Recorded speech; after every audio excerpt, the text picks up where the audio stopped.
tenemos a esta hora invitado que nos atiende justamente desde Perú para hablar de esta transición que vive el país. Fernando Rospigliosi, periodista, sociólogo peruano. Buenas noches y gracias por estar con nosotros. Buenas noches, Paula.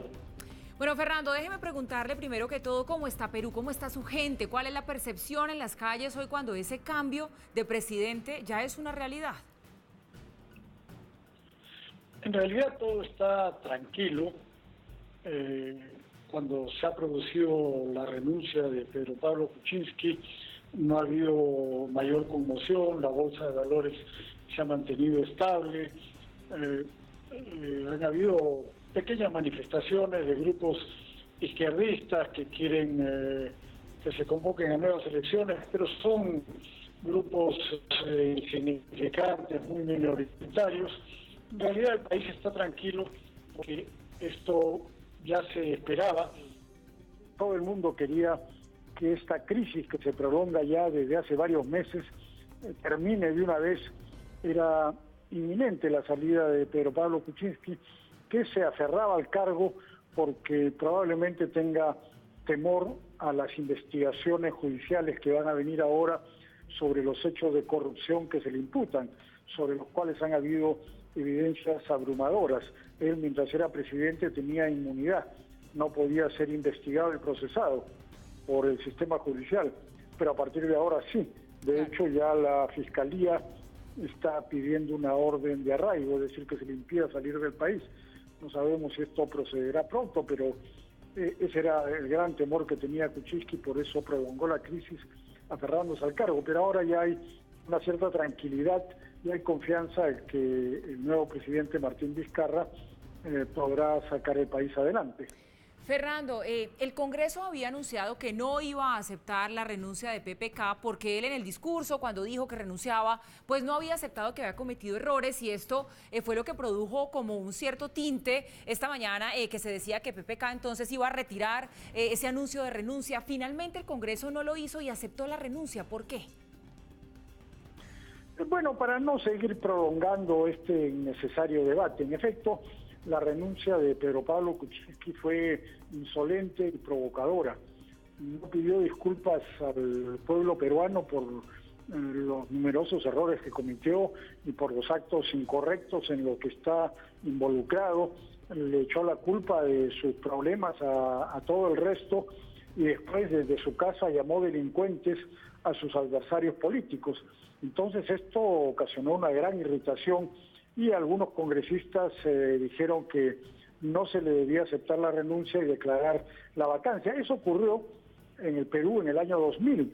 Fujimori renunció, se fugó del país y desde Japón envió un fax renunciando y el Congreso de aquel entonces no le aceptó la renuncia y declaró la vacancia. Pero en fin, eso es una formalidad finalmente. Lo que importa es que ya está fuera del gobierno y que ha sido reemplazado por Martín Vizcarra y el Congreso decidió ya no hacerse más problemas, no seguir prolongando esta discusión y hacer que Vizcarra asuma de una vez la presidencia para empezar una nueva etapa política. Pero entonces, en ese orden de ideas, Fernando, ¿qué viene para el nuevo presidente, para el señor Vizcarra, que tiene un Congreso opositor que se salió con la suya, apartando del cargo a Pedro Pablo Kuczynski? Y pues Vizcarra es el vicepresidente de Kuczynski ahora como presidente de Perú. ¿Va a poder gobernar? Es una gran pregunta y es una incógnita en realidad. Martín Vizcarra no tiene un partido político y no tiene una bancada parlamentaria.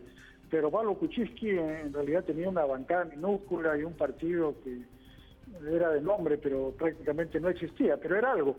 Vizcarra no tiene nada. No obstante, su situación es muy diferente a la de Kuczynski.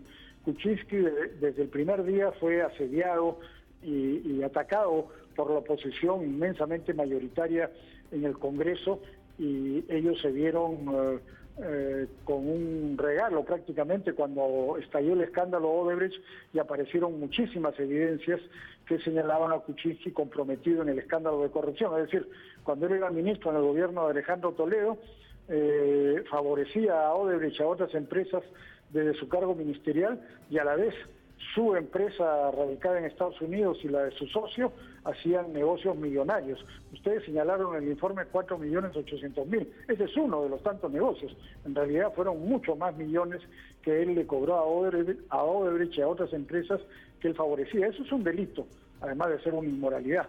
Entonces, cuando estalló este escándalo, claro, la oposición ya encontró la ocasión de pedir su salida del gobierno. Ahora, la situación de Vizcarra, a pesar de que es también precario en el sentido de que no tiene bancada ni partido, es distinta porque la oposición ahora está comprometida con Vizcarra en el sentido de que ellos lo han puesto en el gobierno. Entonces es necesario que lo respalden. Es muy improbable que puedan atacarlo como atacaron a Vizcarra, a Kuczynski, perdón, desde el primer momento.